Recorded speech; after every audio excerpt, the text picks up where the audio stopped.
এবার যাতে উঠে গেল ঢাকার মিরপুর চিড়িয়াখানা। অনেক রকম পশু পাখির বসবাস সেখানে। প্রতিদিন প্রচুর দর্শনার্থী হয়। প্রকৃতিপ্রেমী এবং পশুপ্রেমী দর্শকরা প্রতিদিন ভিড় জমান এখানে। বলতে গেলে সাধারণ প্রাণীদের মধ্যে কোনো প্রাণীরই কমতি ছিল না এখানে। কিন্তু তারপরেও যেন কিছু একটা মিস করছিল ঢাকা চিড়িয়াখানা। এমন একটি প্রাণী যাকে পেয়ে গর্ববোধ করে বাকি সবাই। প্রিয় দর্শক, ঈদ-উল আজহা 2026 কোরবানির ঠিক পূর্বেই ঢাকা চিড়িয়াখানায় স্থান পেয়েছে বহুল আলোচিত সেই ডোনাল্ড ট্রাম্প, যাকে ঘিরে আন্তর্জাতিক সংবাদ মাধ্যমেও ছিল তুমুল আগ্রহ। বাংলাদেশের আলোচিত অ্যালবিনো মহিষ ডোনাল্ড ট্রাম্প এখন রাজধানীর মিরপুর জাতীয় চিড়িয়াখানায় রাখা হয়েছে। প্রতিদিন এটি প্রায় 25 কেজি নেপিয়ার ঘাস, 5 কেজি ছোলা ভুসি এবং আধা মণ পানি খাচ্ছে। কোরবানির জন্য বিক্রি হলেও সরকারের হস্তক্ষেপে এবং নির্দেশে সেটিকে সংরক্ষণ করা হয়েছে এবং দর্শনার্থীদের জন্য উন্মুক্ত করা হয়েছে। তাই এখন এটি রয়েছে এক রাজকীয় মহিমায়। দিনে 2-3 বার গোসল করানো হয়। গরম থেকে বাঁচাতে ফ্যানের ব্যবস্থাও করা হচ্ছে খুব শীঘ্রই। ডোনাল্ড ট্রাম্পকে রাখা হচ্ছে বিশেষ শেডে, যাতে দর্শনার্থীরা দূর থেকে তাকে দেখতে পাচ্ছে। মহিষটি অ্যালবিনো জাতের, সাদা রঙের এবং মাথায় ঢেউ খেলানো গোলাপি চুল রয়েছে। চুল এবং চোখের গঠন ইউএসএ প্রেসিডেন্ট ডোনাল্ড ট্রাম্পের সঙ্গে মিল থাকায় খামার মালিক তার নাম রেখেছিলেন ডোনাল্ড ট্রাম্প।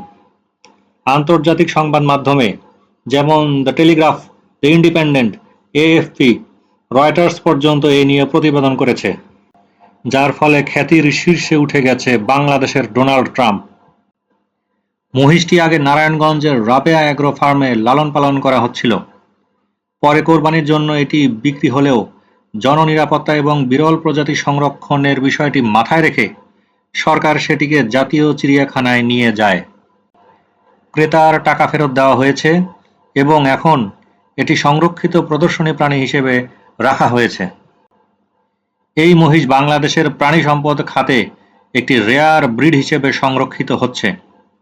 দর্শনার্থীদের জন্য এটি এখন একটি আকর্ষণীয় প্রদর্শনী প্রাণী। আন্তর্জাতিকভাবে বাংলাদেশের নাম প্রচারিত হয়েছে এই মহিষের কারণে। অ্যালবিনো মহিষের গায়ের রং এই সাদা রঙের মূল কারণ হচ্ছে জেনেটিক মিউটেশন, যা শরীরে মেলানিন নামক রঞ্জক পদার্থের উৎপাদন বন্ধ করে দেয়। ফলে এর ত্বক, লোম এবং চোখে স্বাভাবিক রং তৈরি হয় না এবং প্রাণীটি সম্পূর্ণ সাদা বা হালকা গোলাপি রং ধারণ করে। অ্যালবিনিজম এটি একটি বিরল জেনেটিক অবস্থা যেখানে মেলানিন সম্পূর্ণভাবে উৎপাদন বন্ধ হয়ে যায়, ফলে প্রাণীর গায়ের রং সাদা হয়ে যায় এবং চোখে লাল বা গোলাপি আভা দেখা যায়।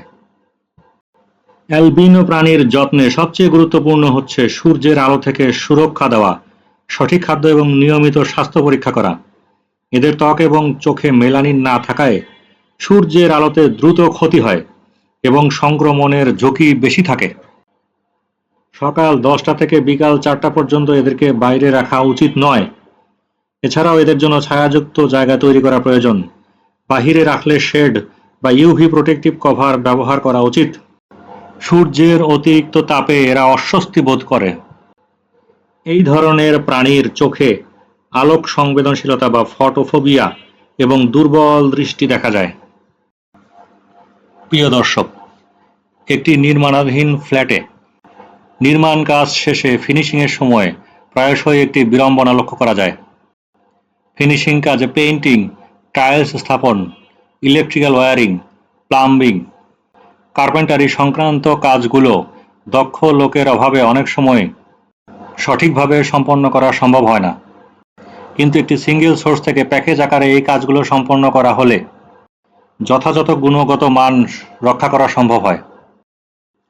নির্মাণাধীন ফ্ল্যাটের বেস্ট কোয়ালিটি টাইলস সরবরাহ এবং স্থাপন, সমস্ত ইলেকট্রিক্যাল ওয়্যারিং কাজ, প্লাম্বিং, থাই ডোর, পেইন্টিং, কাঠের সকল কাজ একটি সিঙ্গেল উৎস থেকে প্যাকেজ আকারে সম্পন্ন করার জন্য ডেসক্রিপশন বক্সে দেখানো নম্বরে যোগাযোগ করুন। ঢাকার সর্বত্র এই পরিষেবাটি প্রযোজ্য।